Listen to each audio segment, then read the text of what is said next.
Okay, class. So I'm going to try to make this very quick. Full disclosure, I'm going to try to write for you. Where is, I practiced this just now. Where is the pen? All right. So one of the things I like to tell students is that when they're reading, they should pay attention to something I call stop and jot.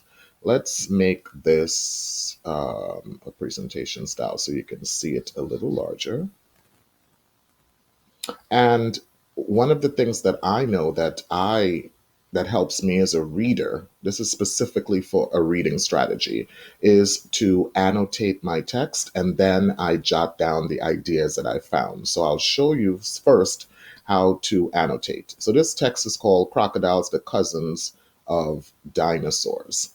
So right from the title, I understand that I'm going to be reading about crocodiles, oops, and dinosaurs. It's really difficult using the pen, right? So the first sentence tells me, let's erase that because we don't need it anymore. And let's make it neater, right? Why not? Right, crocodiles, dinosaurs. Dinosaurs died about 65 million years ago. So right away, I found an important bit of information that I want to annotate. And I like to tell students, try to draw an arrow if you can, so that way you know what your information is connected to. So I'm just going to write not. It's kind of hard to do it with the pen, but I really wanted you all to see this in case you're not in school or you forgot and you're home, you can go back and look at it, right? It's a super important strategy. College students use it. A lot of adults do this as well, so you can do it. So not alive anymore, but then it goes on to say, but some animals that were cousins to the dinosaurs are still around. These dinosaur cousins are crocodiles. So cousins tell me, well, I have a cousin, and that's someone that's related to me. So I'm just going to write the word related. And don't worry if you can't spell the word decode, right? Relay. I know that's an A sound. Tid, right? I tell students to decode their words as they're reading or when they're thinking of a word to spell, because you may not always have an adult to ask. So in 2009, scientists found the fossils of some very old crocodiles. So this, this word here, this reminds me of science. I've heard this in science and I already know what this word means, but I still want to make sure I annotate it because, maybe it'll come up in a question or I may want to use it in my summary. So I'm going to put old bones. That's something I know. So you see, class, what I'm doing as I read, I'm stopping and I'm jotting down some notes. I'm annotating the text. Now, this can be done on your tablets and it can also be done in your notebook. Sometimes you may have text and you cannot write on the text, right? But you can still annotate and still stop and jot. These ancient crocodiles lived, oh, I can't even go on. Ancient. What a great word used to describe the crocodile. And I know this word ancient also tells me that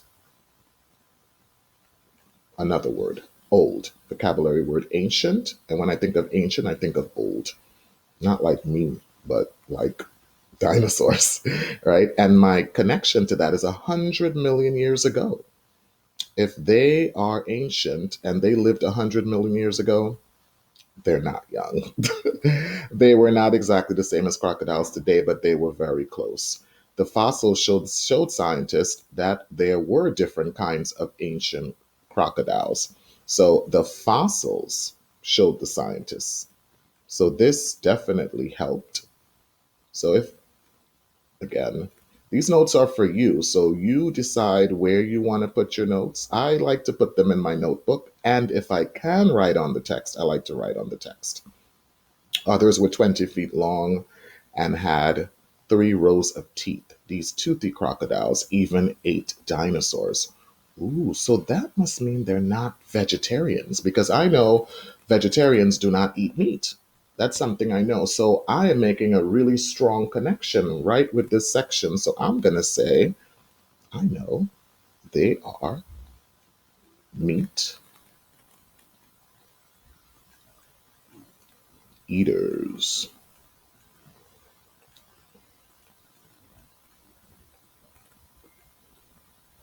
It's very difficult writing with the mouse, but it's kind of cool. And again, I think it really captures it for you. So I'm going to stop here because I know you all are not probably going to watch the whole thing, but you go back and watch it. I'm going to post it under our reading resources. So again, the purpose of this is to show students, parents, and students watching how you can annotate your text to take your own notes that you can then use to respond to multiple choice questions, short response questions that ask you for details, that ask you for evidence, that ask you to write in your own words. And then what I love to do, and I'm going to stop here, is then I go back and talk about the notes that I wrote down. So, for example, I know I read about dinosaurs and crocodiles. I know that dinosaurs are no longer alive.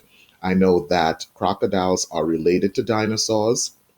Excuse me, I know that the fossils, which are the old bones, were used to help scientists identify and learn about the relationship between crocodiles and dinosaurs. And these fossils were very helpful to the scientists. I also learned that they were meat eaters. You see how much of my words I used in my oral summary? And now I can actually write a summary after annotating and doing my stop and jot strategy. So again, this is going to be available for you on in our tools in our toolkit, and so please feel free to watch it, to go back to it, stop the video at any point, and take some annotation notes yourself. All right, students, thank you so much, and I hope this was helpful to you. All right, now you know that I used a tool. I need to figure out how to stop the video, and I practice with it too. Get out of here. Where's the stop option? Hmm. Okay, let's close that out. Oh no.